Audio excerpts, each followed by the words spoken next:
days, we had never heard of passing up a chance to kill a wolf. In a second, we were pumping lead into the pack, but with more excitement than accuracy. How to aim a steep downhill shot is always confusing. When our rifles were empty, the old wolf was down, and a pup was dragging a leg into impassable slide rock. We reached the old wolf in time to watch a fierce green fire dying in her eyes.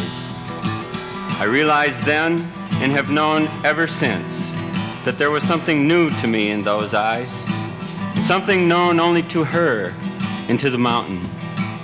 I was young then and full of trigger itch. I thought that because fewer wolves meant more deer, that no wolves would mean hunter's paradise. But after seeing the green fire die, I sensed that neither the wolf nor the mountain agreed with such a view. Aldo Leopold.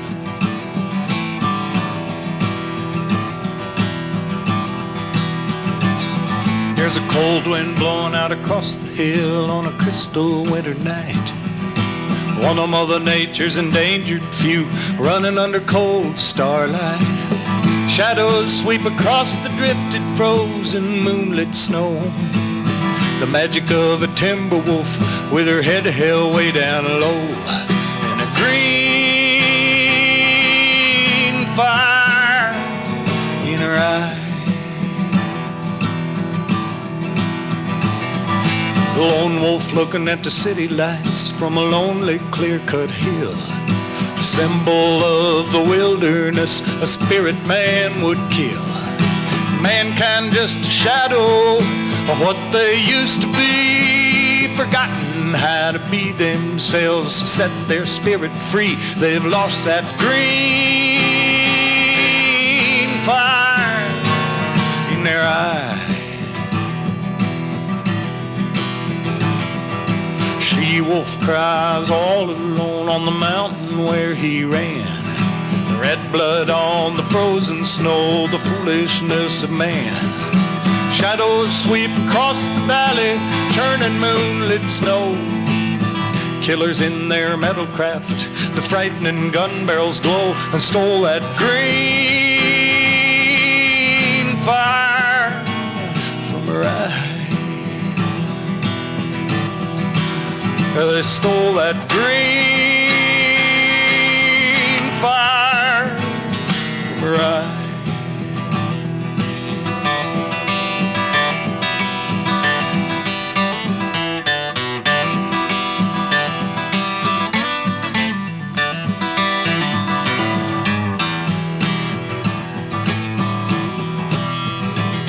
There's a cold wind carrying the lonesome sound to the Timberwolf inside you, searching out the warrior souls, a burning they can't hide.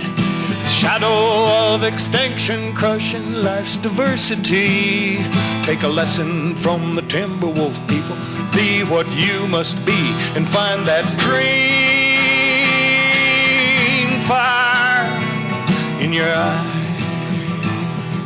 Oh yeah, you gotta find that green fire in your eye.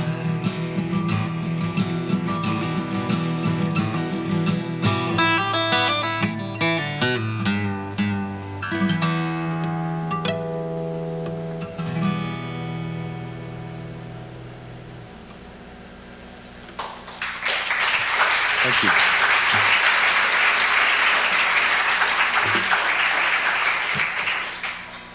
Earth First is a movement, not an organization.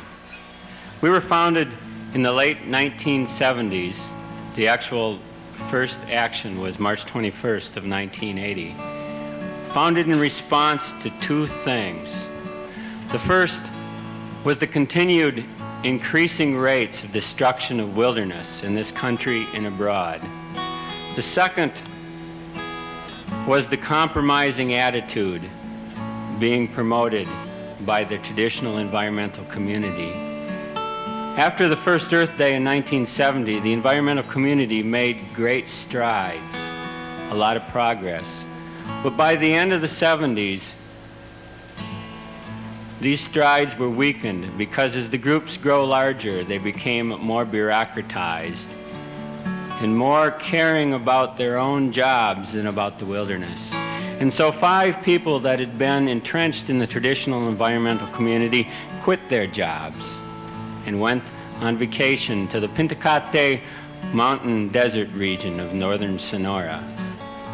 When they came back across the border into this country, they had the seeds of the Earth First movement with them. A movement, not an organization. We have no membership rolls, pay no dues, have no officers or offices. What it takes to be an Earth Firster is 2 things. Belief in our motto, no compromise in the defense of Mother Earth, and you need an undying, passionate love for Mother Earth and all of her creatures. We're guided by the philosophy of deep ecology, which says that man is only one of a myriad of species and not the most important one at that. That's what guides us. We try to find new and creative ways to make changes in a system that's stacked against us. This man, Jasper Carlton, heads our biodiversity project. The project is a new example of those creative new ideas. The project is working for the protection of the rattlesnake in the Southwest, the desert tortoise in the Four Corners in the Arizona Strip areas, the grizz in the Northwest, the mountain caribou in Montana, in northern Minnesota, and in Florida, the Sherman fox squirrel, a small mammal that is biologically threatened but is still hunted. The project uses the existing legal system to challenge the destruction of these species on an ecosystem basis, new ideas, creative ways. What Earth First wants to do is use GreenFire. GreenFire is what makes our movement tick. It burns in all of us. It needs to sweep the land if we are to save our wilderness and our wildness. Folks, we're losing wilderness at the rate of 1.5 million acres of roadless area every year. If we are to save our planet, that needs to stop. It's a simple and obvious concept, a seed of green fire that once planted can only grow into wildfire of direct action to save Mother Earth, the seed. I never heard no buffalo herds a-thundering. I guess it's something I might never see. But in the fields of Father Time's progression, we're never there to pick the crop. We only plant the seed.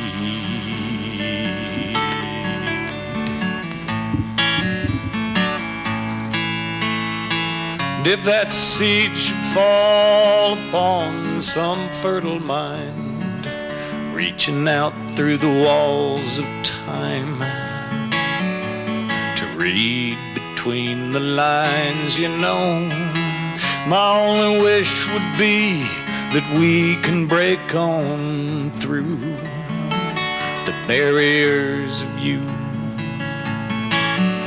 and bring the seeds of truth to someone searching for a reason just to carry on through this world of self-destructive greed. But in the field of Father Time's progression, we're never there to pick the crop. we only plant the seed.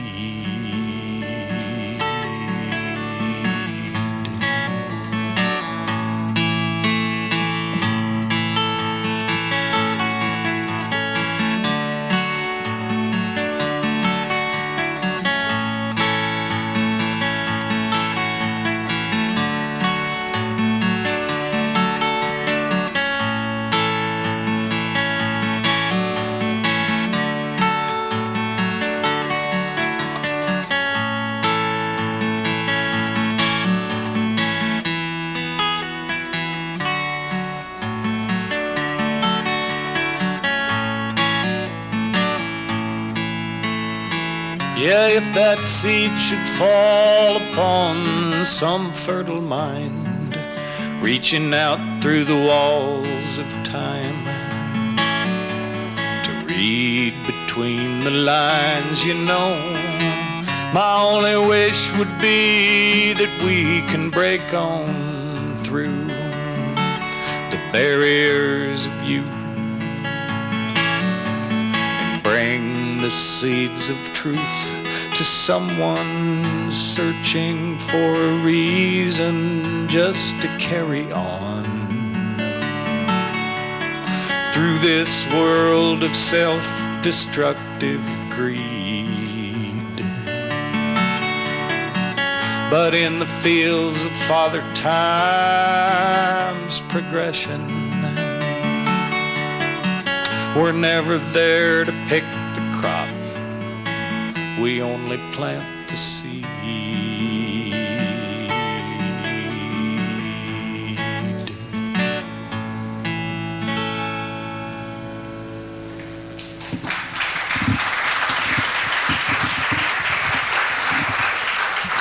Thank you.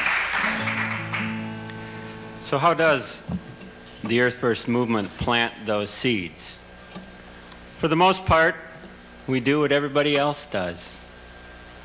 We go to meetings. Sometimes those meetings are long. We meet outdoors, and when this meeting started, those trees weren't there. Everything about the Earth First movement is education. If I were to give one simple step that the Earth First movement does to create change, it would be education. I've chosen to educate these days by the use of road shows. This is the first one I did, an Acid Rain road show in early 1986. We speak at hearings, we testify, we take part in the hearing process, writing EISs, in appeals. Earth Firsters start speaking at an early age. This woman's from Madison, Wisconsin. She started speaking at the ripe age of 12. We demonstrate in creative ways, again at an early age. I think the record for an Earth Firster at a demonstration was 2 or 3 weeks old.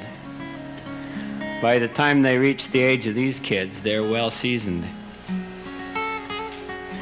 We use creative new means of demonstrating. Here, a canoe flotilla down a river to stop a proposed copper-nickel, possibly uranium mine right next to it. Costumes have always been a very effective means of getting the word out in colorful ways. Guerrilla theater. Here, a die-in that helped to stop a smelter in Douglas, Arizona. Creative use of bumper stickers. Earth First uses direct action, perhaps what we're known best for, putting our bodies between those that would destroy wilderness and the wilderness we love. There's a price to pay, but in Earth First we say, if you can't do the time, don't do the crime. We work with other groups, here with Greenpeace, to put people into the backcountry of the Nevada test site.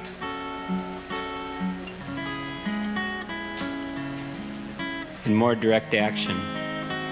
Here in California, to stop the development of a mountain home to a very rare species of butterfly, blocking progress with our bodies. We're searching for a lucrative advertising contract right now with the Kryptonite Bike Lock Company.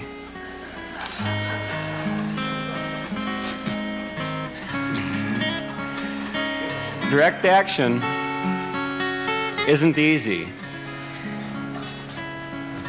You know, those bike locks work real well.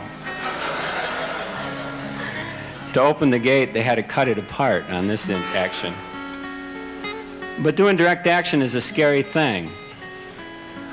But the overwhelming sense of empowerment you get from it makes any hint of danger secondary. Abraham Lincoln was known as the great emancipator. Earth First believes in equal rights for all species. And a couple of years ago, 2 women hung a banner between Abe's knees to show that point. And then, if you've done everything in your power to stop a wilderness area from being cut, and you still love that wilderness area, one of the tools we have in our bag of environmental tools is monkey wrenching, making things go bump in the night. It's something to consider. It's not for everyone, but it should be thought of. What Earth First wants, besides wilderness, is freedom. Edward Abbey said once, you can have wilderness without freedom, but you can't have freedom without wilderness. Freedom has no intrinsic cost. Let's hear freedom, no cash value. What is the price we would pay for our freedom? Clandestine transactions in marble-lined halls. It cannot be measured in paper and coin. When will it be treasured by all? The value of the future is priceless, despite what the future may cost. Forever belongs to the lifeless to dream of the paradise lost. And what is the price we would pay for our freedom?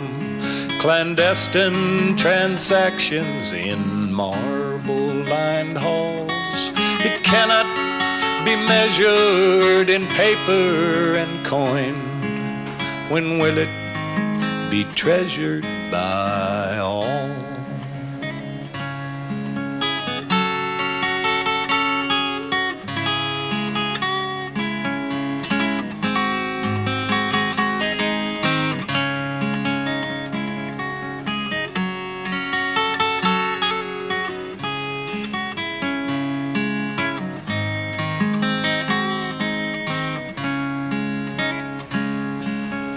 Grizzly bear splashing in pure mountain water, the sound of the rain as it falls, the cry of an eagle, the coyote's howl, and the answer of echoing calls. The owl hooting low at the eye of the moon, the wind in the old redwood tree. These are the sounds of a God-given freedom that has no cash value to me. And what is the price we would pay for our freedom? Clandestine transactions in marble-lined halls. It cannot be measured in paper and coin? When will it be treasured by all? When will it be treasured by all?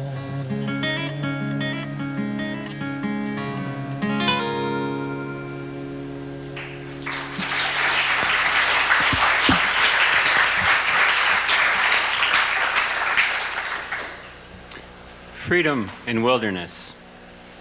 That's what we need. Every species has a right to freedom, and the majority of species need wilderness for that freedom. But there are those who are destroying that wilderness, and they're making a handsome profit by doing it. And they're being protected by the powers that be in Washington. And they don't like what we're doing right now. That was brought full force on the evening of May 30th of this year, when this man, Michael Tate,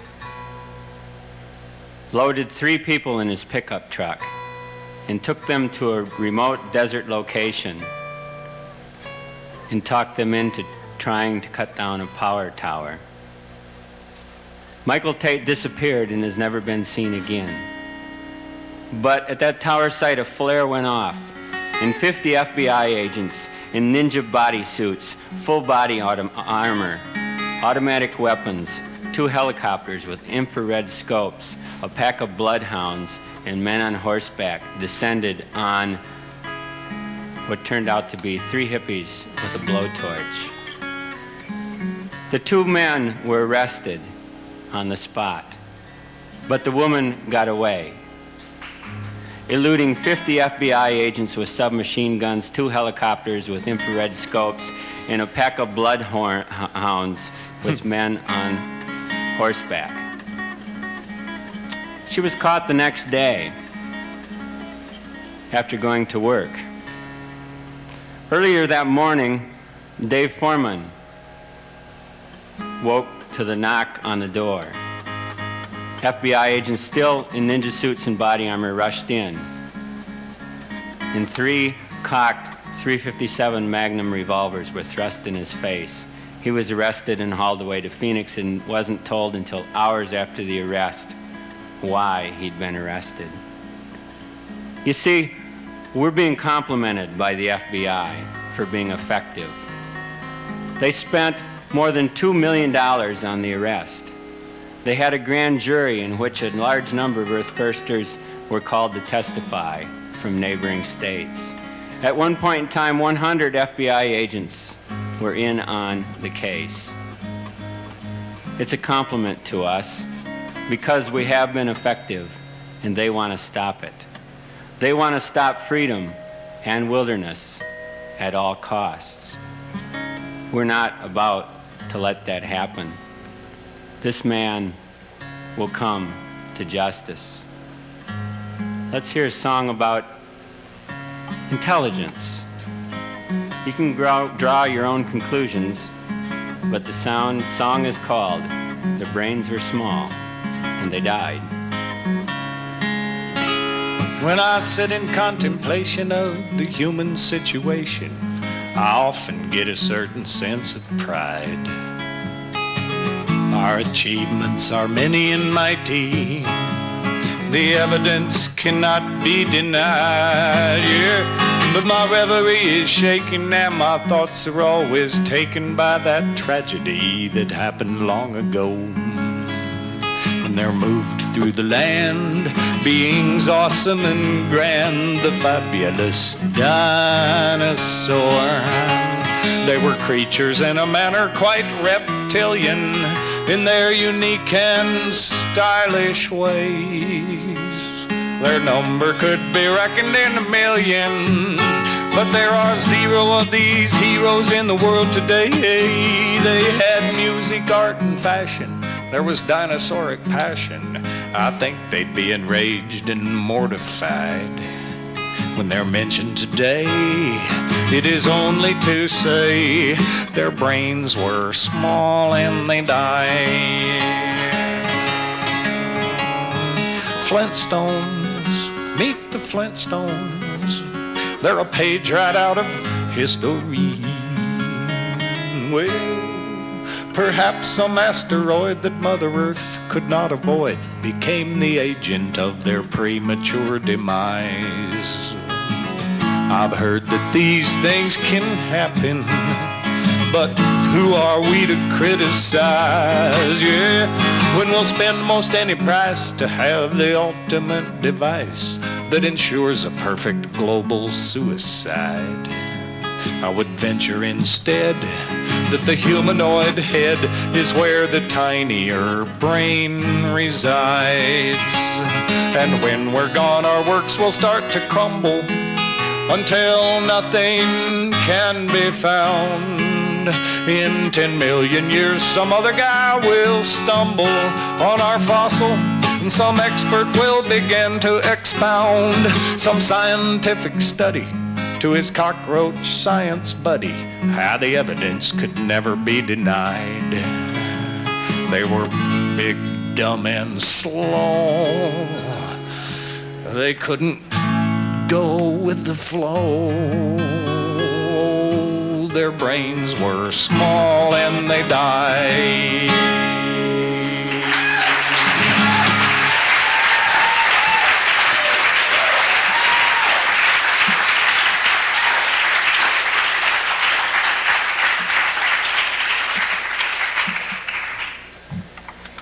We had to go to great lengths to find pictures of dinosaurs It wasn't easy. when we put this together. I have to tell you another short anecdote about intelligence. I figured all this FBI trouble we've been having lately, there must be some way to turn it around to our favor, you see. So I was on the road in the spring when it was time to plant the garden at my home. And I got to thinking, well, my poor wife is there all alone. She's going to have to go out there with a shovel and do all this digging and everything. So I called home and I said, Jennifer, I know it's time to plant the garden, and here I am on the road. I can't help you out. But I just wanted to warn you, that 40 by 60 foot plot in the corner there where we had the garden last year, don't touch that area. That's where the guns are buried.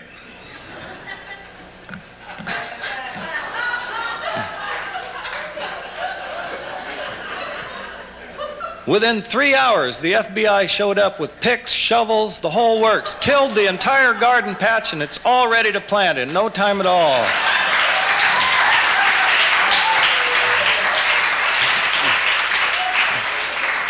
A fine example of your government working for you.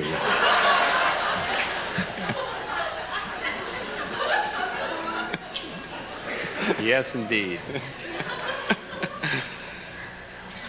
Let's move up to the northeast. Alaska. I guess dinosaurs at one time roamed even there. It's a pristine fall there. The bears roam, getting the last bits of food in before hibernation. Birds getting ready to fly south. Salmon spawning, eluding the bear and the weather to make it upstream. Winter approaches, and the severeness of it is the only thing that disturbs this place of pristine beauty. But wait, that was a few years ago, and then oil raised its ugly head, and now nothing will ever be the same in Alaska. While we were on tour this spring, over 11 million gallons of oil was let loose in this place. The sound will never be the same. Millions of creatures died.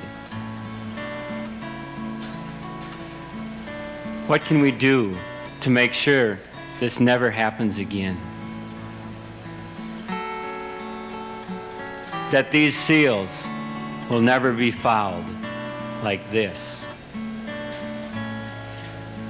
what we need to do is send a message clear and strong to anyone that will listen, that there must be no more drilling or just developing for oil in Alaska, that a review of the entire process of pipelining and shipping up there needs to be called for. But you know, we're all at fault, every one of us. Not as much as Captain Hazelwood, and he not as much as the board of directors of Exxon. But yes, we are all at fault. We need to look at our patterns of consumption of all of our resources. We need to live more simply with this land. And we need to tell those now making decisions that we, thank you very much, will make our own from now on. We're in trouble, folks. Trouble deep.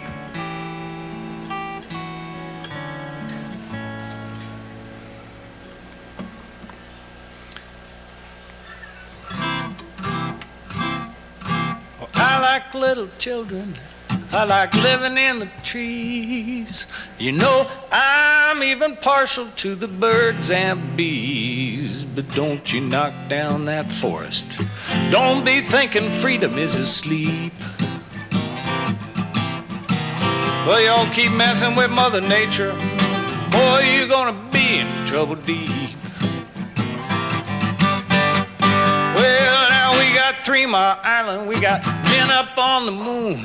The people in Chernobyl now are singing a different tune.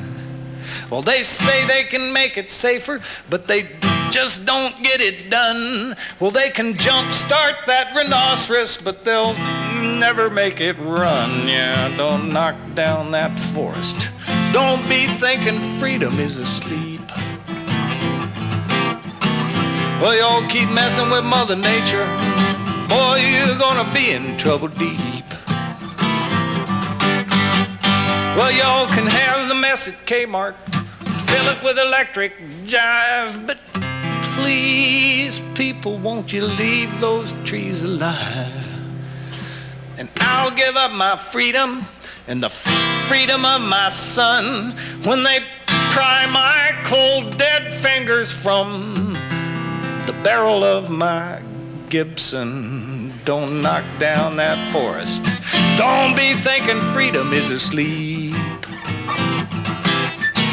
Well, y'all keep messing with Mother Nature. Boy, you're gonna be in trouble deep.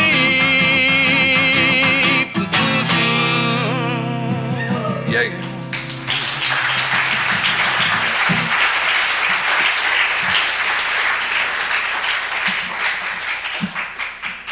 Now that's trouble deep. Let's switch to a different place. Arizona, the state I've been working out of lately. Again, used to be pristine. Grand Canyon runs through Arizona. Again, a place of pristine beauty. But if we don't fight for our canyon, it'll look like this. You see, they've discovered uranium ore in rich deposits in the Grand Canyon watershed. This drilling rig right here is only 300 feet from the border of Grand Canyon National Park. It and these other scenes of drilling and raping are courtesy of Pathfinder Mines, a wholly owned subsidiary of the Kojima nuclear company, the French government's nuclear company. They and Energy Fuels Nuclear, based out of Denver, Colorado, 20% owned by the Swiss, are running amok on the north and south rims of the Grand Canyon. With their trucks and machines, putting their head frames on sites sacred to the Indians, with their minds right on the edge of canyons. landing their helicopters and taking off from disturbed, looted archaeological sites. The area is in grave danger. I'm going to point out some things on this map.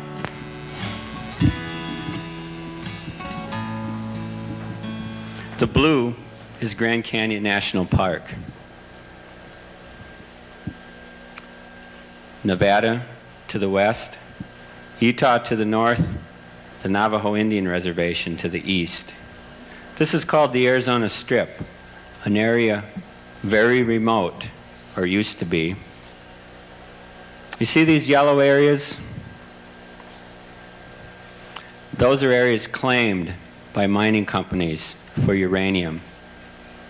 Tens of thousands of claims, over 1 million acres claimed for mining. On what used to be a dirt track runs now a 70 feet wide gravel washboard highway. Mines all along it, power lines running in. The Pigeon Mine that Earth first shut down for half a day in July of 1987. Kanab North, the one I just showed you, right on the edge of Kanab Creek. Hermit, some of those early drilling sites were of Hermit before it was constructed. Hex Canyon here started the whole thing off. In 1982, they started mining uranium at 3 mines there. Those mines are now played out. It's a very temporal thing, but the effects last for hundreds of thousands of years. The Pine Nut Mine runs through the Grand Canyon National Game Preserve, set aside by Teddy Roosevelt at the turn of the century.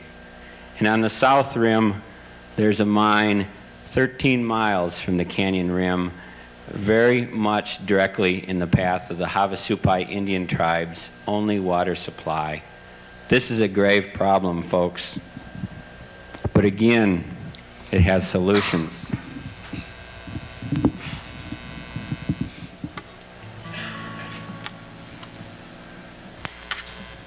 If those aren't effective, the Kaibab squirrel here won't run anymore. But by demonstrating, by doing the steps that we are effective at, by putting our bodies on the line, by writing our congresspeople and generally raising hell about it, we can make a difference. The West has been overdone. What's left of the West?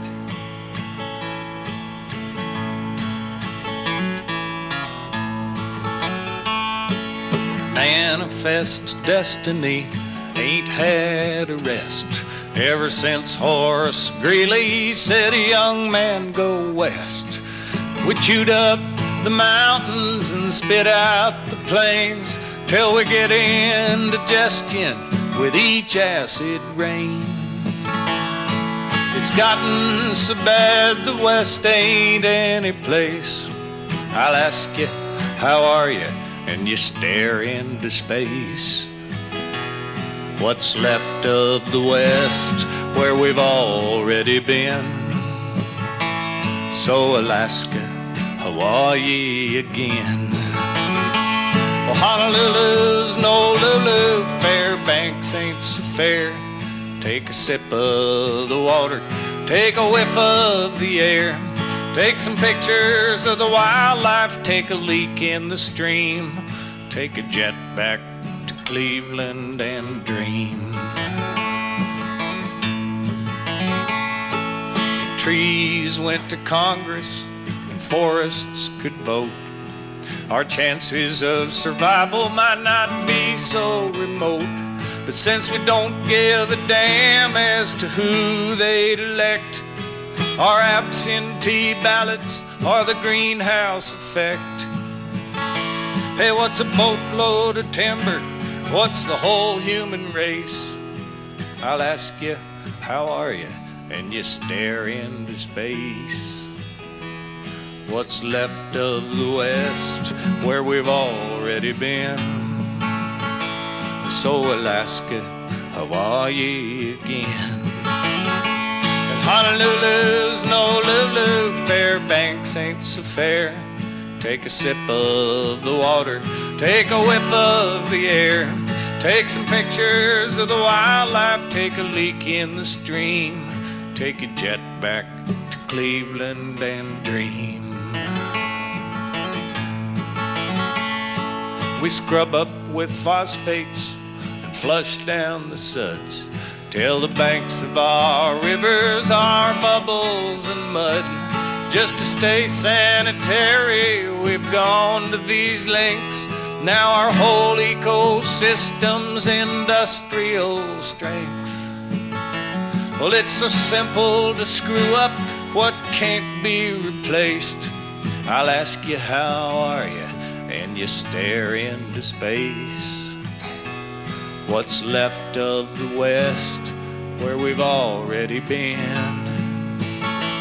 So Alaska, how are ye again? And Honolulu's no Lulu, Fairbanks ain't so fair. Take a sip of the water, take a whiff of the air, take some pictures of the wildlife, take a leak in the stream, take a jet back to Cleveland and dream.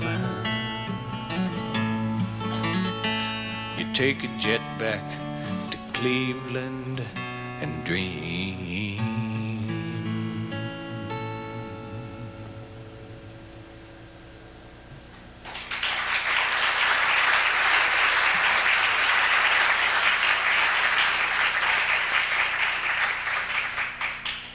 Thank you.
Thank you.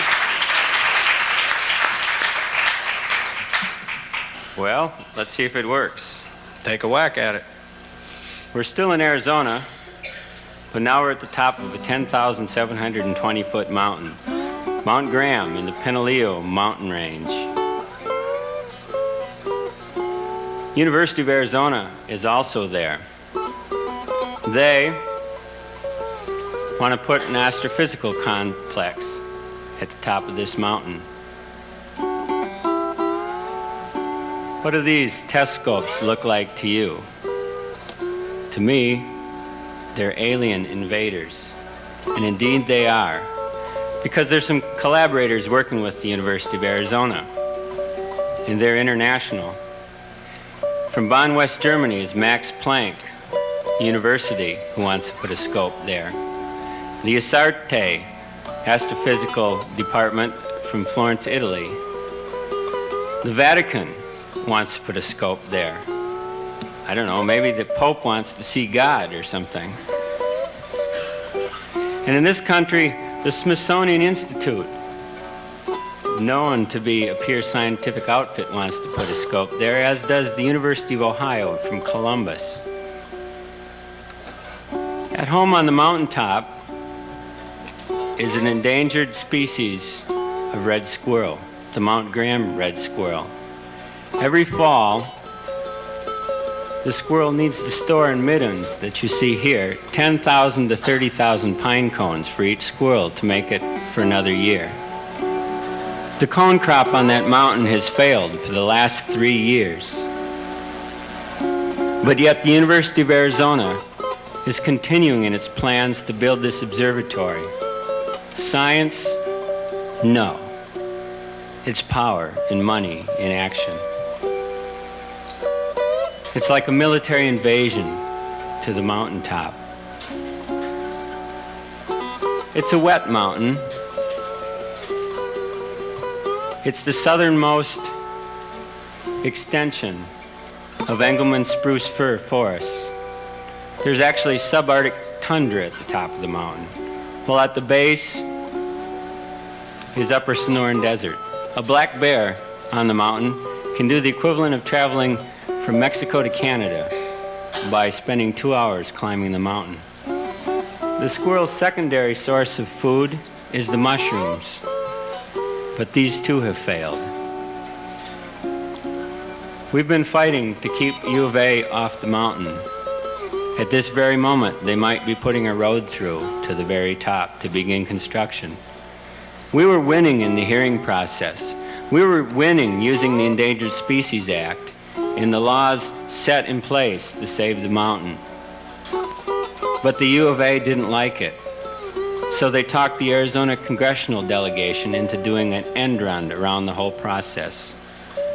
They attached a rider to an unrelated bill that mandates by federal law the observatory at the top of that mountain. Completely negates the Endangered Species Act and everything that environmentalists have worked for a long time.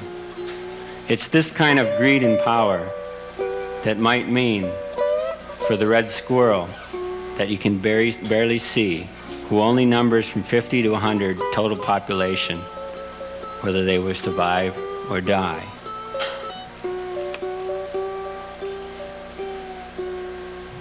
That's the mountains in Arizona.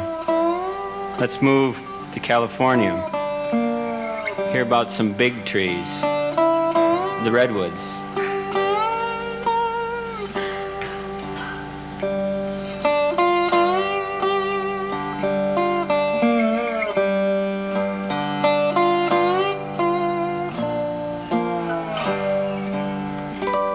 Have you seen those redwood forests, standing tall and proud and true? There are those who would destroy them. Lord, they don't know what they do. Have you seen that emerald rainbow and the life that lies within? It's a treasure of the ages in the hands of greedy men.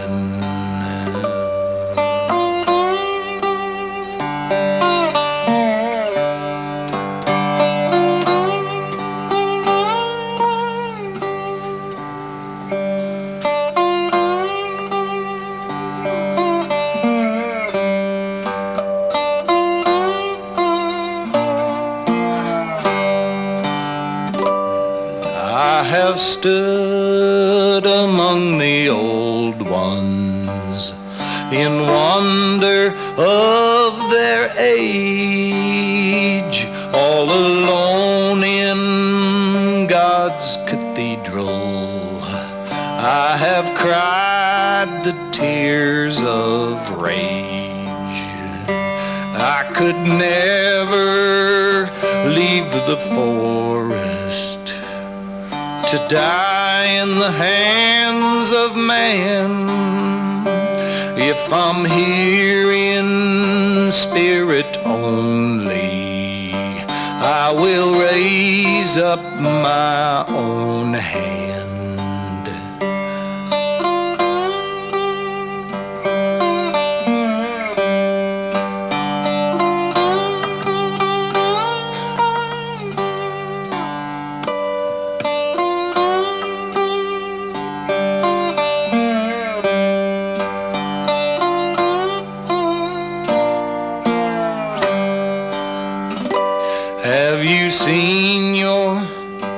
redwood forest, standing tall and proud and true. There are those who would destroy her. Lord, they don't know what they do.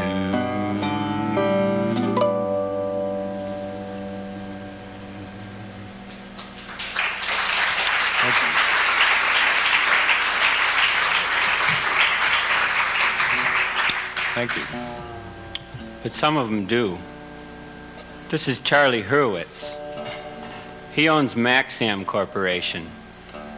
Made his fortune off of junk bonds. Bought out Pacific Lumber, who owns the world's largest private holdings of redwoods. He spent $100 million on a hostile stock takeover, and now to make his junk bonds good, he's liquidating that redwood at unprecedented levels so that yuppies in LA can buy cheap picnic tables. They've called Earth firsters terrorists. People like Charlie are the real environmental terrorists. Let's move to the rainforest. The world's most diverse ecosystem. Half the world's species live in the rainforest, but it's being logged at the rate of 2.4% per year, and that rate is increasing. How diverse is it? In a typical 4 square mile patch of rainforest, as many as 1,500 species of flowering plants can exist, 750 species of trees, 400 species of birds, 150 species of butterflies, 125 of mammals, 100 reptiles, and 50 amphibians. In one tree in a rainforest in Belize, there are more species of ants than on the entire British Isles. It's being clear-cutted, folks, at the rate of a football field every second. Over 50 species extinct every day. This is a satellite photo of Amazonia, which is being burned. It shows 2,500 active fires in one burning season. An area the size of Belgium was destroyed in Amazonia in 1988. 72% of Brazil was burned for cattle ranching. This shows a mine here where they actively leach with mercury, which obviously pollutes the groundwater. It's a serious situation in the rainforest, seemingly overwhelming. This is an airplane photo of the front of one of those raging wildfires down there. But there are things that can be done. We can make a difference. The longest journey starts with but a single step. A few years ago, Earth First and the Rainforest Action Network found out that Burger King was purchasing beef from Costa Rica in Central America. We called a boycott and protested at most of the Burger Kings in this country. And it was effective. I was privileged while on a rainforest roadshow in July 19th of 1987 to be at a press conference at the Pillsbury Corporation, which then owned Burger King, in which they announced that they would no longer buy rainforest beef from Central America. We can make a difference, folks, if we try.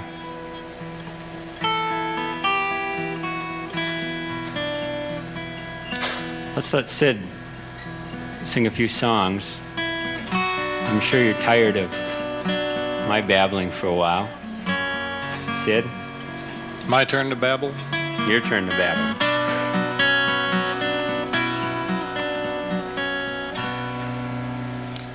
Okay, I want to do you one about a friend of mine in California who's in jail now. The California condor. They have him cooped up in the Los Angeles County Zoo, in the San Diego County Zoo. Took them all out of the wild, they did. Before they did that, I used to go down in the hills behind Ojai and walk around with a friend of mine named Steve Hoddy and look for the condors and try to figure out how many there were out there to see if what they were telling us was true. While I was doing that, I met some people who were Chumash Indian people who took an interest in what I was doing because they held the condor in reverence and esteem. And they took me to a solstice site in the hills there and showed me a solstice rock that had been carved by the Indians some 9,000 years ago. On this rock was a picture of the condor with his wings out. They called it the Thunderbird. Twice a year, on the longest and shortest days of the year, a beam of light would shine through a carved space in that rock and shine on that condor's face, and then they knew that the sun had finished its journey either north or south and was going to be returning. Made them feel comfortable to know the sun would not just disappear and keep going, you know. They also told me of an ancient Chumash Indian legend that stated, when the shadow of the condor no longer passes over Chumash land, that the purging of the planet is at hand. That legend has been passed down for thousands of years among the Chumash people. A year ago, last April, it came true when they finally captured and confined AC-9, the last condor. This song is for those people and for the condors. It's called The Condor at the Western Gate.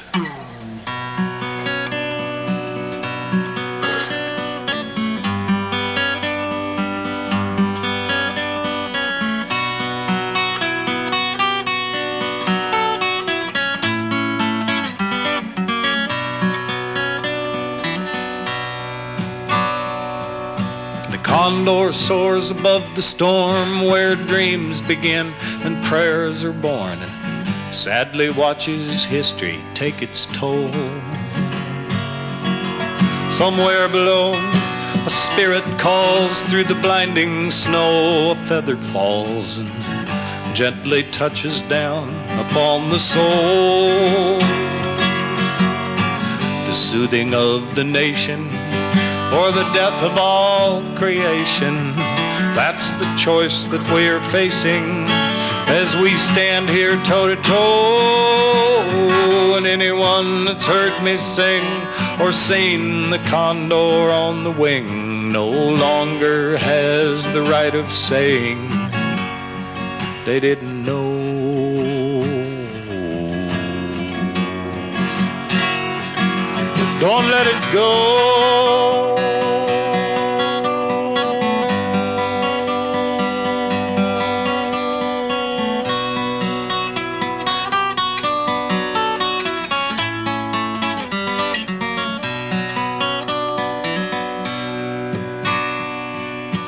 Valleys fill with the pallid smoke, Mandela's wheel with a broken spoke. The greed of progress logs another birth.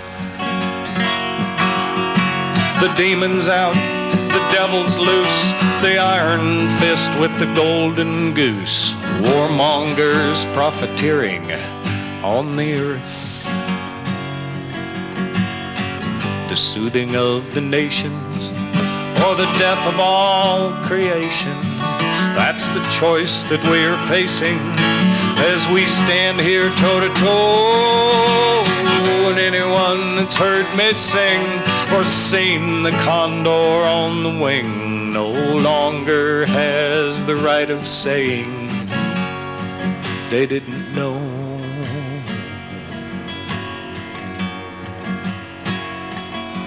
Don't let it go.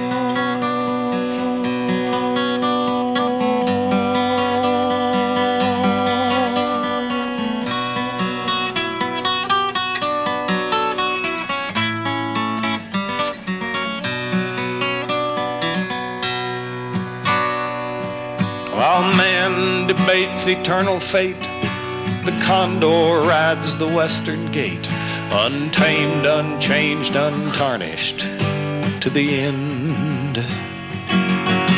The Indian's grandfather cries, there's a blinding light in the western sky. The condor's gone, forever comes again.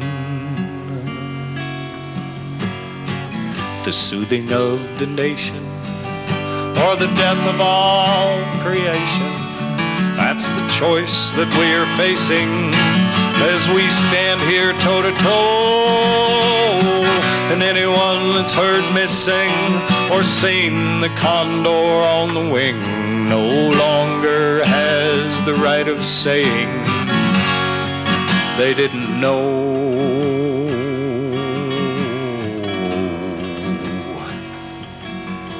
Don't let it go.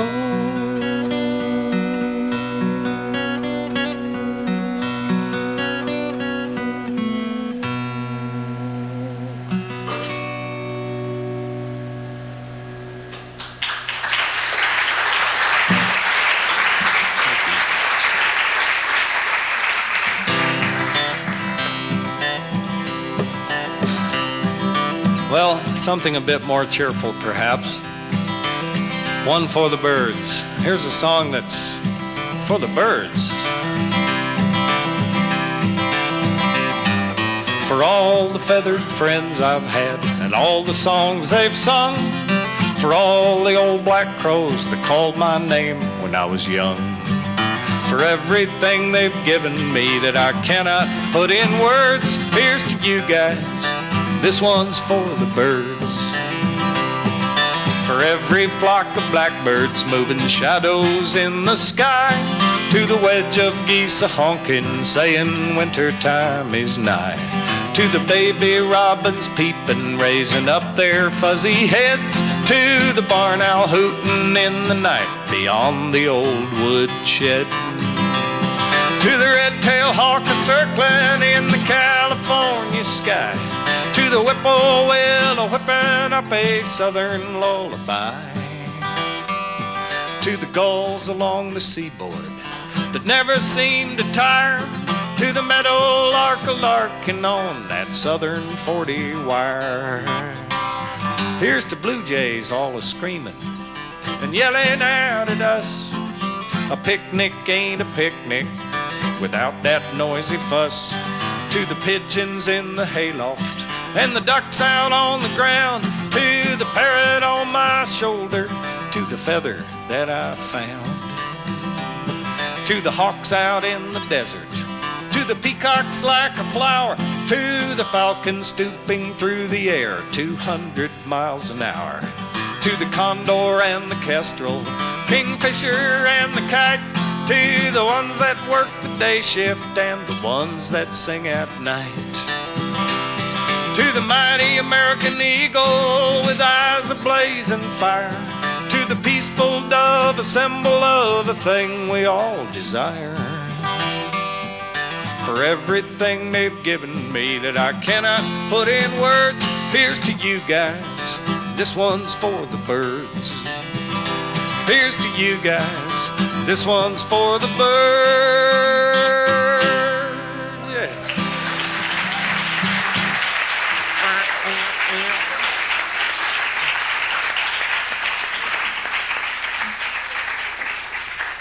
Thank you.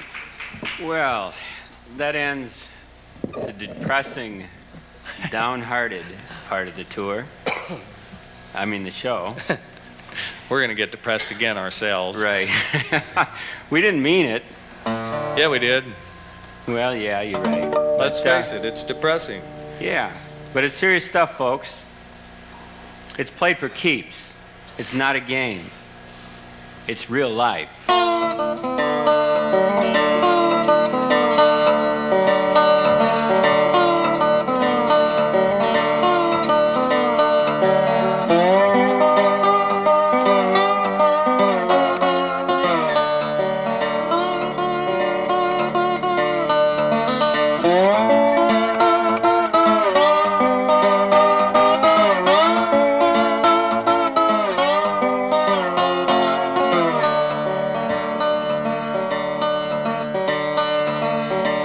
kinda like some movie you saw a long time ago. Kinda like some thin plot on a late night TV show. Coming on like shadows in the blinding snow. Closing in on you and you got nowhere to go. It's real life. It ain't no shuck and jive. It ain't no shuck and jive. All the room on earth is all the room there is. What you gonna do about the kids? Real life.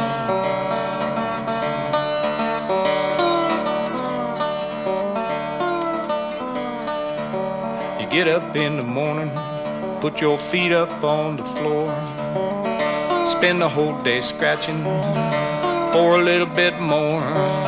At the breakfast table, got your mind on your day. Children talking to you, you don't hear a thing they say. It's real life. It ain't no shuck and jive. Well, all the love on earth is all the love there is. What you gonna do about the kids? Real life. I'm talking about real life.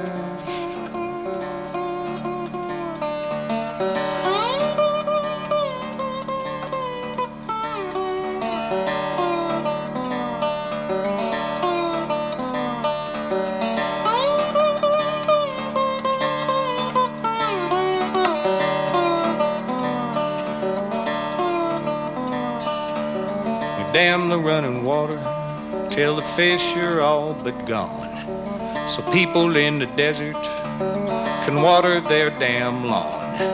Go down to a marine, we'll watch the fish swim around, while multi-agribusiness takes the water table down. It's real life, people. It ain't no shuck and jive. Ain't no shuck and jive here. All the water on earth is all the water there is. What you gonna do about the kids? Real life.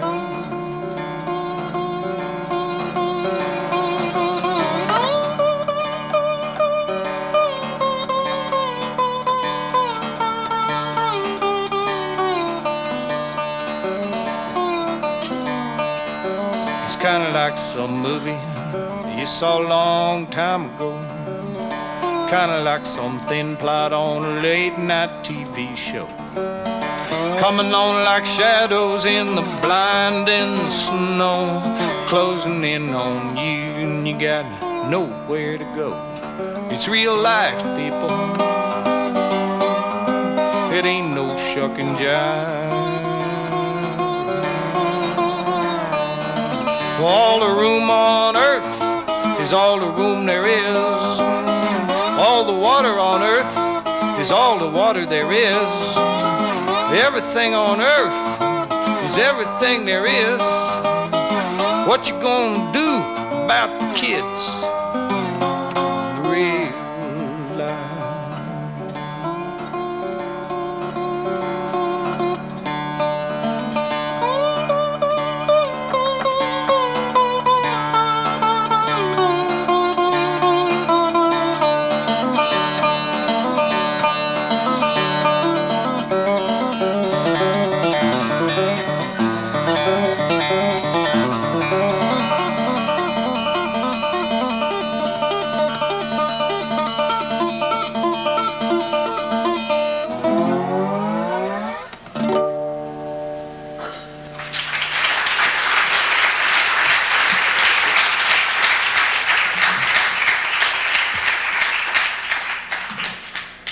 Real life.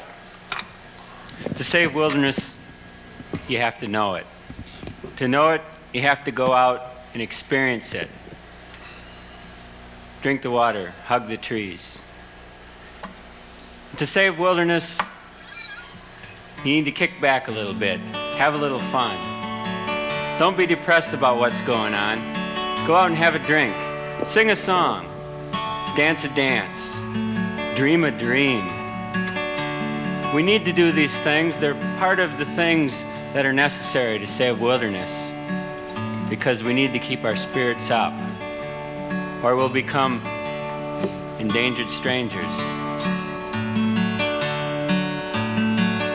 Fidgeting quietly in the corner, shuffling shoes and looking down, thinking how he'd rather be alone than in bad company, and wishing that he'd never come to town. Endangered stranger, what you gonna do? Staring at your laces, you may as well tie your shoe. Civilization is coming right on through, and the next endangered species could be you. He lives by the back road on a hillside, he drives a pickup truck he bought in 1962. And when he dances with the ladies late at night on Saturday, he's always quite polite. He says thank you. Endangered stranger, what you gonna do? Staring at your laces, you may as well tie your shoe. Civilization is coming right on through, and the next endangered species could be you. You don't give a damn for politicians. He ain't bothered to vote since he got back from Vietnam. He won't sign no referendum. He won't return the stuff they send him. They put a strip mine right next to his farm. Endangered stranger, what you gonna do? Staring at your laces, you may as well tie your shoes. Civilization is coming right on through, and the next endangered species could be you. Could be. I mean, look what they did to this guy. I said the next endangered species could be you.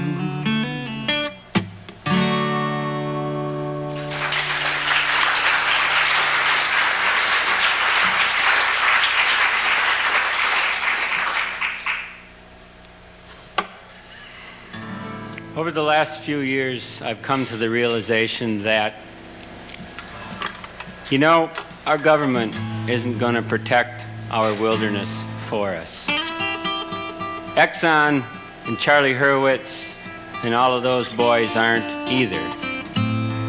The Forest Service, the BLM, the Park Service, the state agencies, the DNRs, no, they're not going to do it either.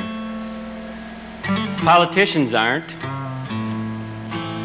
Ministers aren't. Folks, it's up to me and you. If we don't do it, nobody will. They've had their chance, and frankly, they've blown it. We need to take back our wild lands, take care of them ourselves.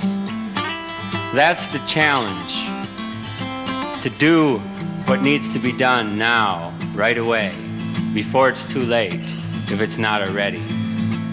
We need to go out and do this.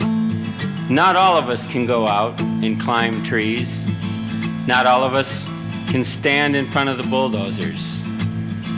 Not all of us believe in monkey wrenching, but we all have a part to play in saving wilderness. in making things right with Mother Nature.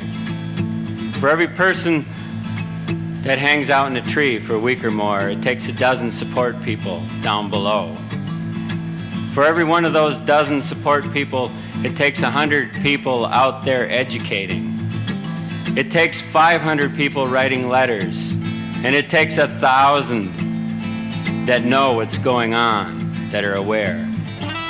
Frankly, I don't care which one of those things that you want to do to save wilderness, as long as you do one of them.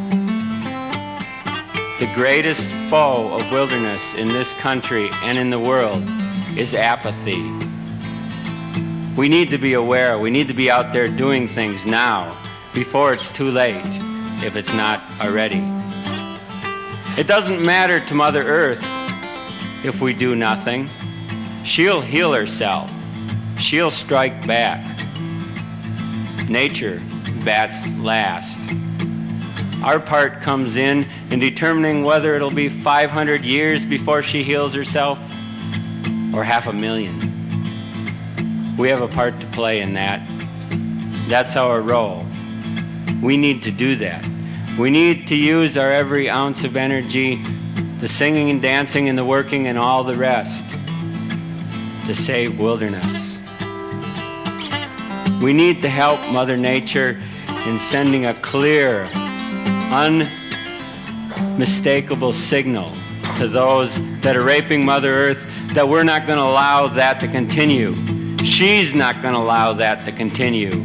Together, we're going to tell those developers to go to hell.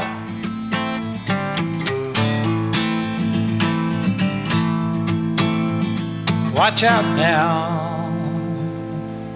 The boats are all in motion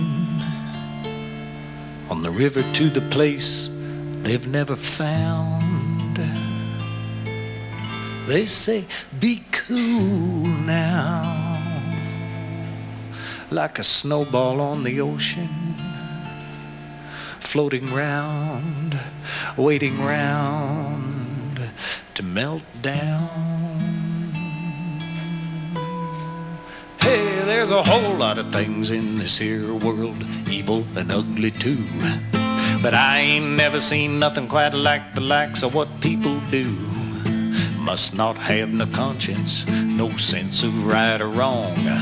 The devil sends the invites out to the place where they belong. You can rape the land, you can cut the trees, you can dig up all the gold. If all you see is commodities that can be bought and sold, you're living on a living thing that feels what you do. And I can feel her rising up and crying out to you, go to hell. Walk on splinters on the way, go to hell. Yeah, the devil must be paid. You can bring this earth to misery, cause some here to die, but you can't stop the green fire as it rides across the sky. Watch out now, the boats are all in motion on the river to the place of no return. Be cool now, like a snowball on the ocean, floating around, waiting around to burn.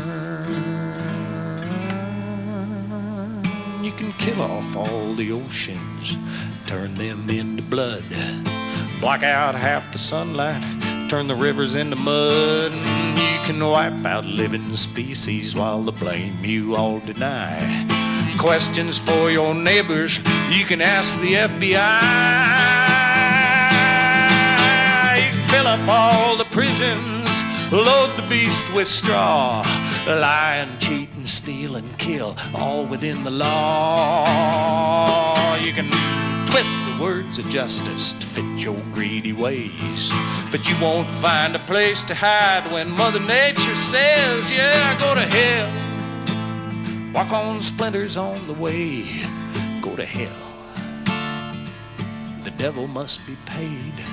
You can fill this earth with misery, bring some here to die, but you won't stop the green fire as it rides across the sky. Green fire.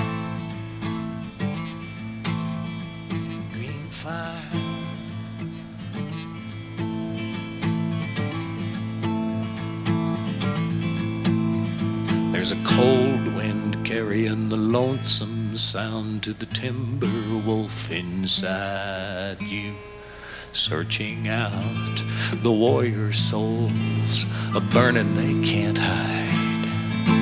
Shadow of extinction, crushing life's diversity. Take a lesson from the Timberwolf people. Be what you must be, and find that green fire in your eye. You gotta find that green fire